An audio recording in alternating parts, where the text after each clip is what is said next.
Hey guys, welcome back to a brand new episode of the Cage Chat, The Next Opponent. Now I'm going to try and make this a brand new series where I pick 2 or 3 fighters every card and go through who I think their next opponent is, kind of like a top 5 style. Now the first one was Darren Till, which I did for UFC London after news broke for Masvidal. And now for the second episode we're going to Joanne Calderwood, who did fight at UFC Brooklyn. Now she did win that fight and looked very comfortable getting a unanimous decision over Ariane Lipski. Now I have looked at the rankings. She has been moved up to number 7 now after the rankings came out on Tuesday. So I've gone through 5 opponents that I believe she should fight on her next bout. So yeah, starting off at number 5 is Liz Carmouche. Now Liz Carmouche does have a fight coming up against Lucy Pudilova in February 23rd in another UFC event. Now it looks as though JoJo 2.0 wants to be fighting in March or April. So for me, unless Liz Carmouche gets an early finish, this fight is too soon for her. Now she is known for her strength and her takedowns, which means she does have a wrestling background, which for Joanne Calderwood, who looks like to get a submission, she was disappointed that she did not get a submission finish at the weekend. This would be a good task for her. She is also ranked number 6, which is 1 rank above Joanne Calderwood. So I believe if Joanne Calderwood was to fight next, it's definitely for a top 6, top 5 sort of ranked opponent. So yes, Liz Carmouche is at number 5, and it's not one that I see coming off in the near future. Now in number 4 is Katlyn Chookagian. Now she is ranked number 3 and recently fought in December, getting a loss against number 1 ranked Jessica Ai. Now she does look like the most game opponent. Of course she fought in December, so they will both have relatively the same amount of time off when it comes around to March.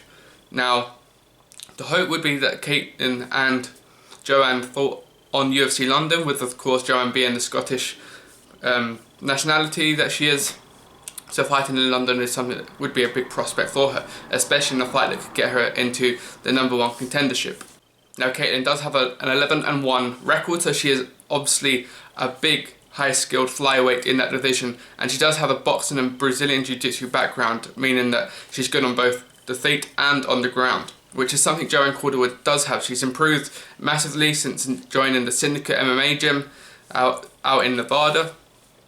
And she's very much improved on her striking and in her grappling capabilities. So I do believe this is a good fight, and I believe this is the fight that could happen after Katlyn did say on social media that she would be up for that fight, but the week after UFC London.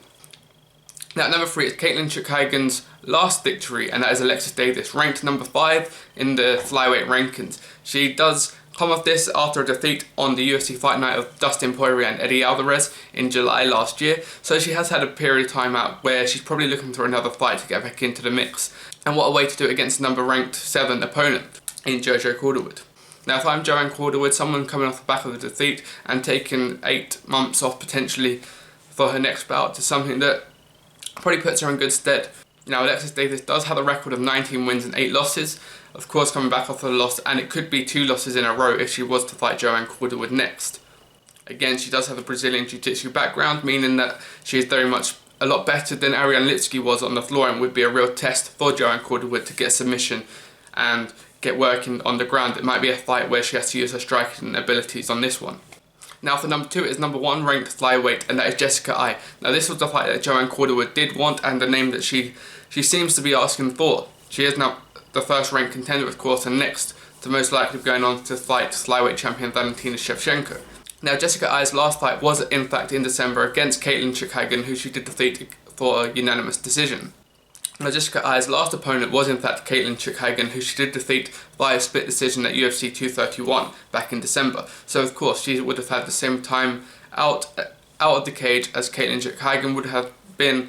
So hopefully if this fight was happening in March or April, she would have those 3-4 months to recover and would have enough time to get into training camp. Again, she does have a record of 12 wins and 6 losses, so this is very much a game opponent for someone like Joanne Calderwood. Now, number 1 is of course former strawweight champion Joanne Calderwood. Now, if this is her decision to stay within the flyweight division, I think it would be a good scalp for Joanne Calderwood to get a big name, a big money fight within women's MMA. Now, Joanne Calderwood has lost both title challenges that she's had in the past at both strawweight and flyweight now against Valentina Shevchenko and Rose Namajunas. So it depends on what weight she wants to go to. I do believe her next fight isn't going to be for a championship, and she has to choose which of the 2 weight divisions she wants to be in.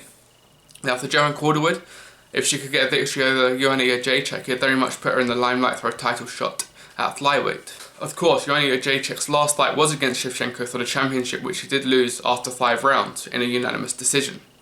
Now you can imagine if this is on a UFC fight night, this would be a main event or at least a co-main event. I'd say it'd probably a main event for someone like Joanne, which would put Joanne Calderwood into a 5-round fight, which I don't believe she's fought before, especially not in the UFC. So yes, it would be a test for her. Of course, Joanne's Muay Thai background would mean that she's probably better on the feet when it comes to a kicking game and a punching and a striking, but she can be got on the ground, as we saw with Rose Namajunas and Valentina Shevchenko, who wrestled her pretty much all fight, although in the earlier rounds when Joanne was fresh, she was able to stop those wrestling capabilities that Valentina Shevchenko does possess. So yes, let me know in the comments when Joanne Calderwood should fight next, who she should fight next. Am I right in saying Joanne Jacek should be number 1? So yes, drop a like, subscribe to Cage Chat, and I'll see you on the next one.